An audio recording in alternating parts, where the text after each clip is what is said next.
Finance commission তো কোনো ব্যক্তির কমিশন নয়, ফিনান্স কমিশন কোনো সরকারের নয়। ফিনান্স কমিশন একটা প্রতিষ্ঠান। অর্থাৎ আমাদের দেশে যুক্তরাষ্ট্রীয় পরিকাঠামো, কেন্দ্রের একটা রোজগার আছে, রাজ্যের একটা রোজগার আছে, আবার কেন্দ্র রাজ্য মিলিয়ে একটা রোজগার আছে। জিএসটি যেমন হয়েছে, সেই জিএসটির পর এটা আরো বিস্তারিত। তারা ঠিক করে যে এই যে ডেভলিউশন হবে, অর্থাৎ এই যে বিকেন্দ্রীকরণ হবে, যে ফান্ডে যে ভাগ হবে, কেন্দ্রীয় সরকারের যে রোজগার, কেন্দ্রের যে রাজস্ব, সেই রাজস্বের কতটা পরিমাণ রাজ্যগুলোকে দেওয়া উচিত, তার জন্য এই ফিনান্স কমিশন তারা তার মাপ তৈরি করে দেয়।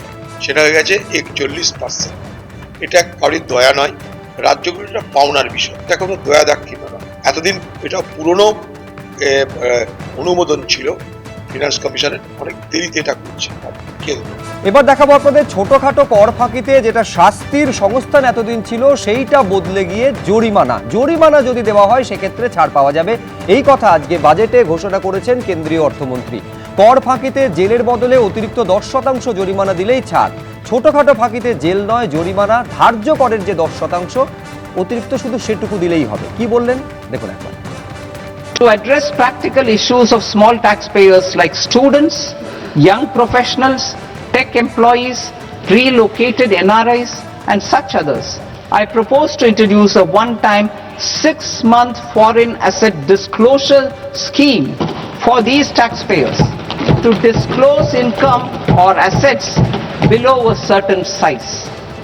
This scheme would be applicable for two categories of taxpayers, namely A, who did not disclose their overseas income or assets, and B, who disclosed their overseas income and or paid due tax but could not declare the asset acquired.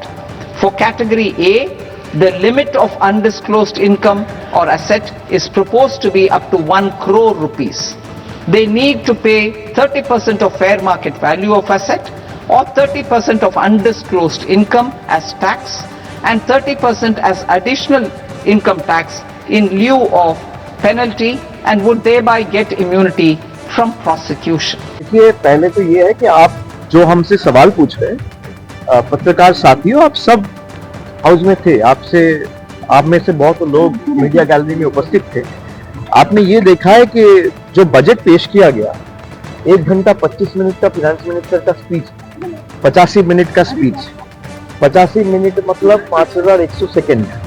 इस 5100 second में बंगाल का एक बार नाम तक नहीं दिया गया, एक बार भी, मतलब बंगाल मेंशन ही नहीं किया गया।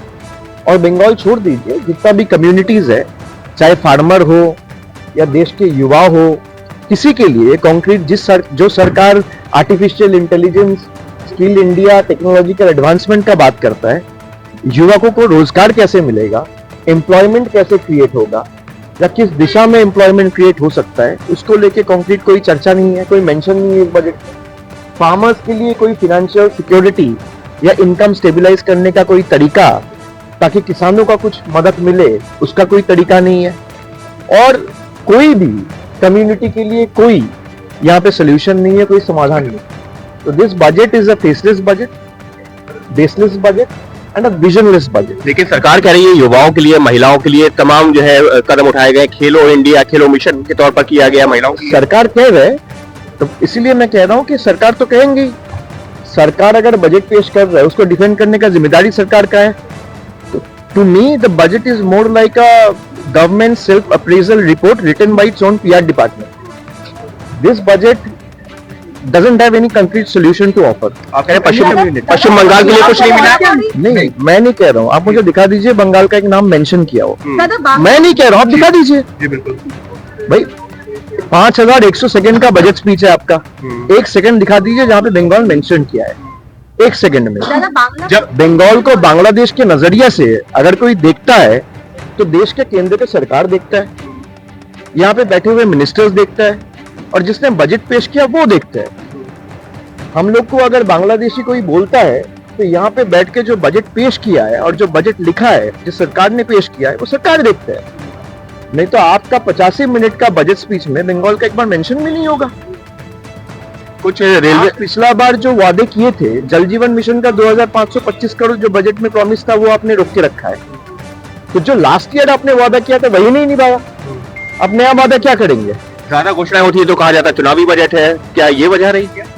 नहीं, चुनावी बजट तो वो तो आप कहेंगे, लेकिन हम लोग आशा नहीं करते इस सरकार से। 2021 के बाद से बीजेपी के सरकार जिस तरीके से बंगालियों को अत्याचार किया है, तो हम लोग की तरफ से कोई चुनाव का प्रत्याशा नहीं था, क्योंकि इनको पता है बंगाल में खर्चा भी करेंगे तो हारेंगे।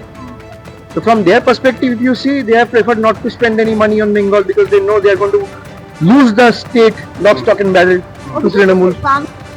এবিপি আনন্দ, এগিয়ে থাকে, এগিয়ে রাখে।